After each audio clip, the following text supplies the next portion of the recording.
ആകാശിന്റെ കഴിവും ബുദ്ധിയും വെച്ച് വലിയ ഹൈറ്റ്സിലെത്തുന്ന ആളാ. ഹൈറ്റ്സ് എന്ന് പറഞ്ഞാലേ മേട ഇരിക്കുന്ന കസേരയുടെ കാര്യമല്ല പറഞ്ഞത്, അതിനൊക്കെ ഒരുപാട് മുകളിലെത്തുമായിരുന്നു.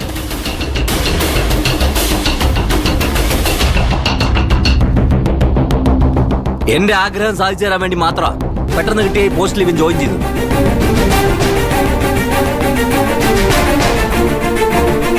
ഇവന്റെ ഇഷ്ടത്തിന് പഠിക്കാൻ വിട്ടിരുന്നെങ്കിലേ നിങ്ങളുടെയൊക്കെ മുന്നിൽ മാഡം എന്ന് വിളിച്ച് ഓച്ചാനിച്ച് നിൽക്കേണ്ട ഗതി എന്റെ മോന് വരില്ലായിരുന്നു.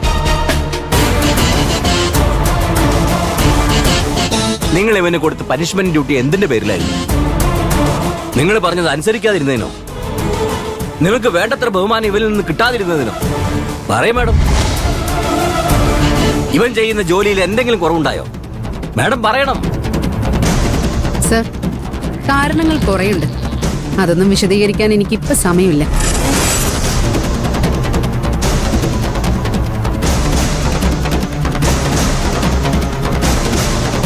അതുമാത്രമല്ല, നിങ്ങളോട് അത് പറയേണ്ട കാര്യമില്ല.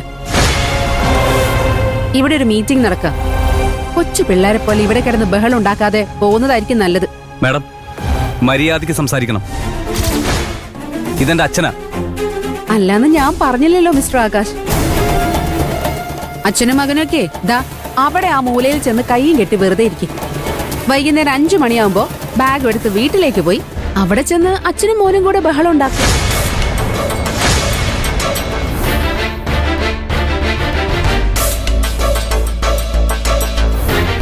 ഇനിയും പ്രശ്നം ഉണ്ടാക്കാനാണ് ഉദ്ദേശമെങ്കിൽ 5 മിനിറ്റിനുള്ളിൽ 6 മാസത്തേക്കുള്ള സസ്പെൻഷൻ ഓർഡർ കയ്യിലിരിക്കും.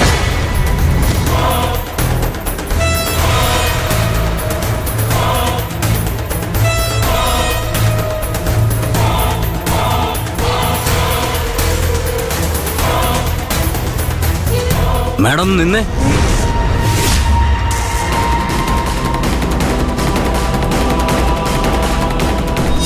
എന്തിനാ സസ്പെൻഡ് ചെയ്യുന്നത്? നിങ്ങൾ സസ്പെൻഡ് ചെയ്യേണ്ട കാര്യമൊന്നുമില്ല. എന്റെ മോനെ ഞാൻ കൊണ്ടുപോവാ.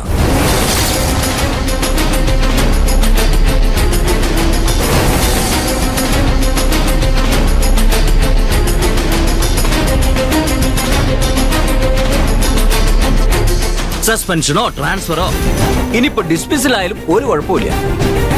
അതൊന്നും പറഞ്ഞ് മാഡം പേടിപ്പിക്കല്ലേ.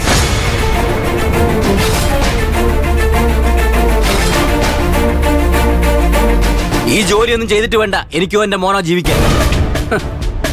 തലമുറകൾക്ക് കഴിയാനുള്ള ആസ്തി ആയിരപ്പറക്കാർക്കുണ്ട്.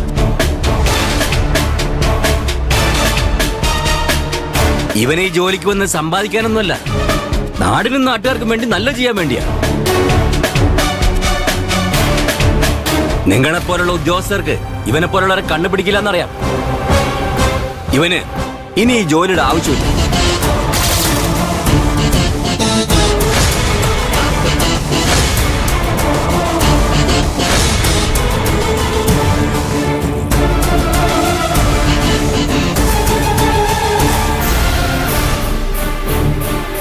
ആകാശ,